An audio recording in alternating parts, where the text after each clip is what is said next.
오늘 전할 말씀은 올림픽과 면류관. 지금 브라질 리오에서는 전 세계 각국의 그 선수들이 모여서 뜨거운 열기를 토해내고 있습니다. 경기가 진행되는 과정에서 보면 날씨가 고르지 못하고 정말 불규칙한 그런 변화성 있는 기후 속에서도 많은 선수들이 열심히 피와 땀을 흘리고 있습니다. 또 우리나라 선수들도 참석해서 정말 최근에 우리가 많은 반가운 소식들을 듣지 않습니까? 남자, 여자, 양궁 단체전의 금메달. 예, 정말 그들이 정말 그 금메달을 따기 위해서 얼마나 피눈물 나는 노력을 해서 결국 그 어려운 과정에서 금메달을 땄습니다. 또 남자 펜싱 F에서는 박상영의 금메달. 박상영. 그 거의 떨어질 뻔했는데 그는 마음속에서 할 수 있다, 할 수 있다, 할 수 있다 그런 자신을 다지면서 결국 금메달, 한국 최초의 펜싱의 금메달을 이루어내었습니다. 또한 진종호 사격 선수는요, 아시아 최초로 3연패의 금메달을 땄다는 것은 대단하죠. 그 바람과 여러 가지 상황 속에서 막 시끄러운 그런 상황 속에서 그가 처음에 했었을 때 얼마 적은 점수로서 실망을 했지만 그 가운데 그는 침착하게 차분하게 해서 결국 금메달을 쾌거를 이루어내었습니다. 또 어제는 반가운 소식도 하나 있었죠. 장혜진 여자 개인 양궁에서 장혜진 선수가 참 그 바람이 부는 가운데서 결국 금메달을 따면서 하나님께 감사합니다. 하나님께 영광 돌립니다. 저는 그 말을 듣고 가슴이 뭉클했습니다. 야, 그래도 하나님이 그 올림픽에서도 하나님을 믿는 신도들, 성도들의 그 마음을 보시고 이렇게 좋은 쾌거를 주셨구나. 오죽하면 그가 키가 작게 땅콩이 아니라 땅콩같이 작아서 장콩이 이뤄냈다 이런 말을 하기도 하죠. 정말 그 한국 선수들의 그 순간순간 열심히 하는 모습을 보면 정말로 감격스럽습니다. 또 제가 특별히 그 올림픽 경기를 보는 중에 피지 섬 여러분 아시죠? 뉴질랜드 옆에 있는 작은 섬 90만의 총 인구입니다. 그런데 거기는 세계적인 관광 명소죠. 근데 거기에서 처음으로 이 럭비에 출전했는데 그들이 금메달 따는 과정 속에서 이렇게 경기를 보면 얼마나 땀 흘리면서 열심히 그냥 최고의 힘을 내서 그냥 단합돼서 쾌거를 해서 결국 강대국들을 다 물리치고 결승전에서 금메달 따는 모습 보고 정말 감격했습니다. 야, 그동안 고생한 보람이 있구나. 그 적은 나라에서 와서 이렇게 전 세계 무대에서 이렇게 금메달 영광을 땄구나. 사실상 올림픽은요, 원래 776, 기원전 776년 전에 고대 올림픽에서 시작이 되었습니다. 그래서 매년 4년마다 이루어지는데 육상이니 원반 던지기, 권투 레슬링, 전차 경기 이런 것들이 시작이 되었죠. 그런데 그 헬라 문화 속에서 로마가 정복하는 당시에 로마는 기독교가 국가의 그 공인된 종교로 정해지면서 잠시 그 고대의 그 경기를 올림픽은 바로 제우스를 섬기는 이방신을 섬기는 것이다 그래서 폐지되었다가 결국 1896년 그리스에서 다시 부활되지 않았습니까? 그래서 오늘날까지 쭉 이어지죠. 그래서 요즘에는 또 동계, 하계 이렇게 또 나눠서 따지고 보면 2년마다 열리는 그 경기가 되어버렸습니다. 그런데 제가 그 경기를 통해서 지금까지 이렇게 쭉 보는 과정을 보면 소치 올림픽에서도 김연아 그 금메달 딸 것 같은데 소련의 그 여러 가지 심판들의 부조리에서 은메달을 딴 것. 그리고 요즘에 또 하계 올림픽에서 쭉 제가 보는데 참 이것은 불공평하다. 왜 그 많은 메달 중에서 특별히 수영에는 왜 그렇게 종목을 많이 나눠서 메달을 그렇게 많이 만들어 놨는가? 그래서 미국의 펠레스는 22개 금메달을 딴 전적을 이루지 않았습니까? 그러니까 다른 종목에서 너무 많은 메달이 수영에 다 들어있는 거예요. 그러니까 다른 나라 아무리 해도 한두 경기에서 그냥 금메달 따기 하늘의 별 따기지만 수영에서 조금만 잘하는 선수들이 그냥 보통 몇 개씩 이렇게 따는 거예요. 가만히 보니까 수영 종목은 말이죠. 너무 많이 그냥 그 분류를 시켜놨더라고요. 50m다, 100m, 200m, 400m, 그것도 프리스타일, 버터플라이, 체스트 스트로크, 백스트로크, 개인전, 단체전 이래가지고 종류별을 너무 만들어 넣어가지고, 그것도 남녀로 나눠가지고요. 엄청난 수의 그 메달권을 다 수용에다 해놨으니까 다른 종목에 피땀을 내서 한두 종목에서 딴 거에 비하면 너무 쉽게 따버리는 거예요. 결국 이것은 강대국의 횡포가 아닐까요? 그래서 우리는 올림픽을 가만히 들여다보면 강대국 횡포에다가 거기다 심판들 다 부조리, 돈, 명예 이런 것들 얽히고 설켜서 정말 우리가 바라는 그런 진정한 그 올림픽의 정신이 사라져버렸습니다. 결국 우리는 영적으로 보면 이건 썩을 면류관이 아닌가.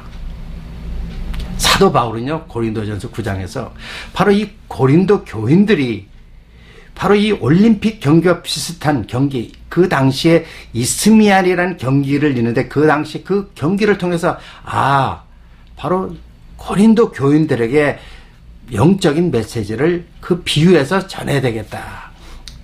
그래서 바로 썩을 면류관과 썩지 않을 면류관을 비유를 해서 그들에게 말씀을 전한 것입니다. 바로 이것은 오늘날 우리에게 어떻게 성도들은 신앙생활을 해야 할 것인가 하는 것 사도 바울 선생은 교훈하고 있습니다. 그래서 사도 바울은 그 당시 고린도 교회의 세 가지 경기를 통해서 우리에게 영적인 메시지를 전하고 있죠. 한 가지는 달리기입니다. 운동장에서 다름질을 할 때는 상반에도 오직 한 사람이지만 그들은 뭐예요? 언제나 목표를 향해서 달릴 때 마지막 한 사람이 바로 금메달을 따지 않습니까? 그러다 우리는 영적인 신앙을 하는 우리는 달리기의 목표는 무엇입니까?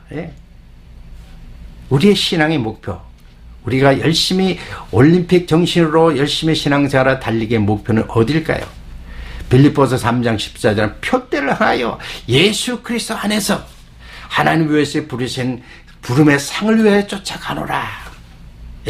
결국 우리의 목표는 달리기의 목표는 어디입니까? 예수 그리스도입니다. 여러분 우리 신앙생활의 달리기의 목표는 금메달이 아니라 예수 그리스도라는 것입니다.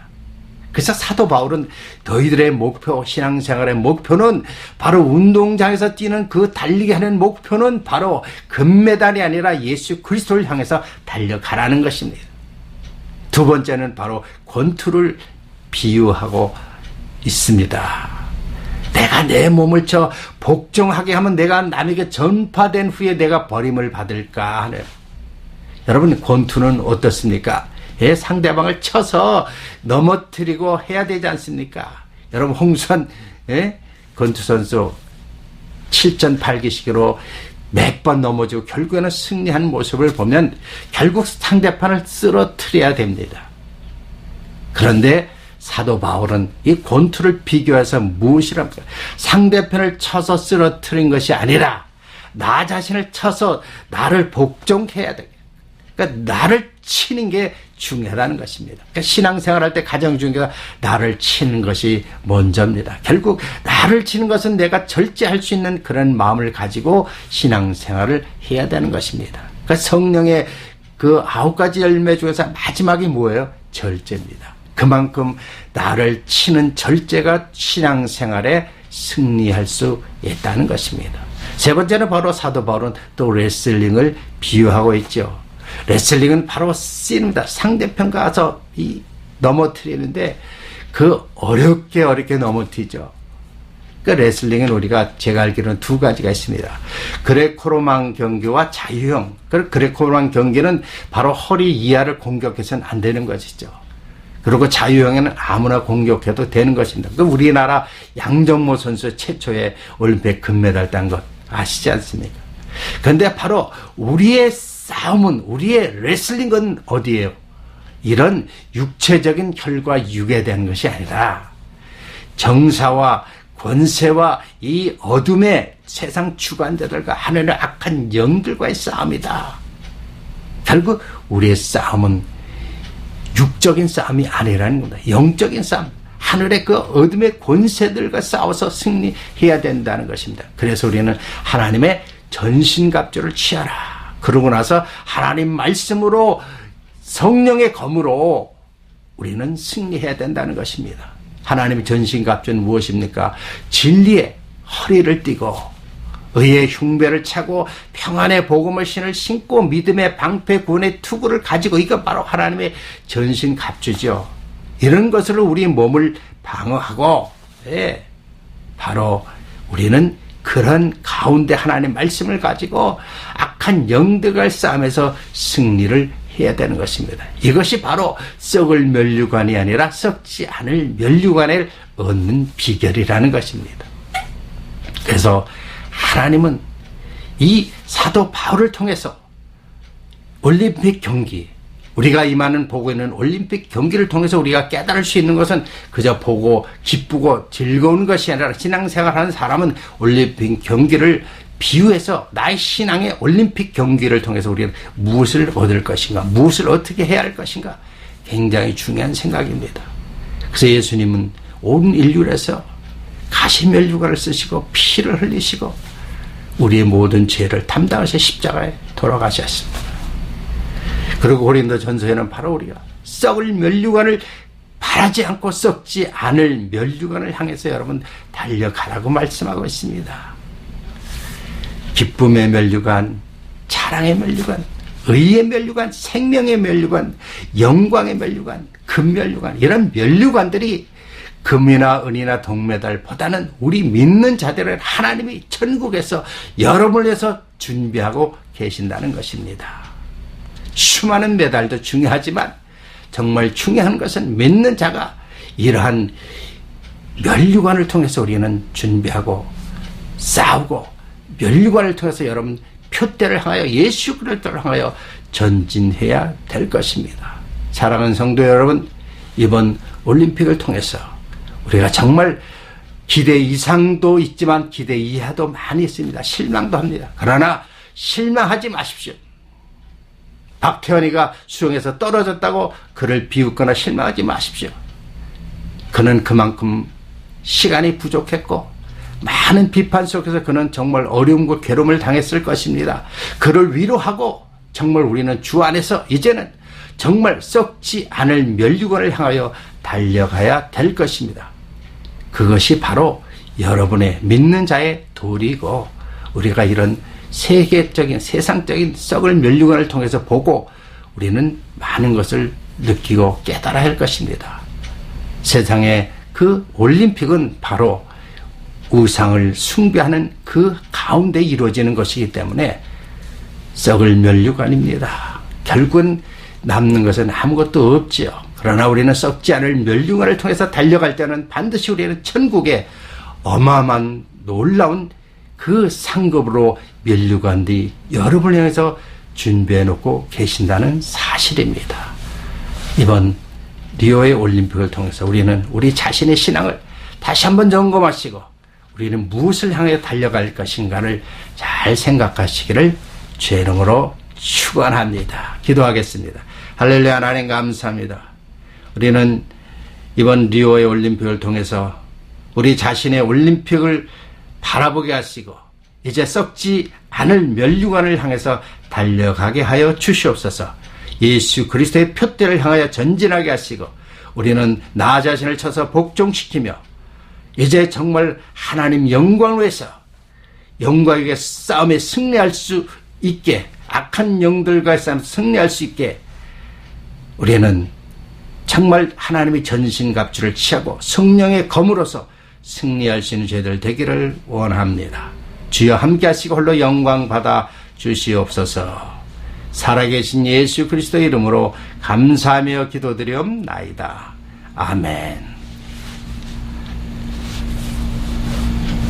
예, 은혜 받으셨습니까? 좋아했다면 좋아요를 눌러주시고요. 또 계속적으로 영적인 메시지를 전하기를 원합니다. 또 한 주간 주 안에서 승리하십시오. 할렐루야. 감사합니다.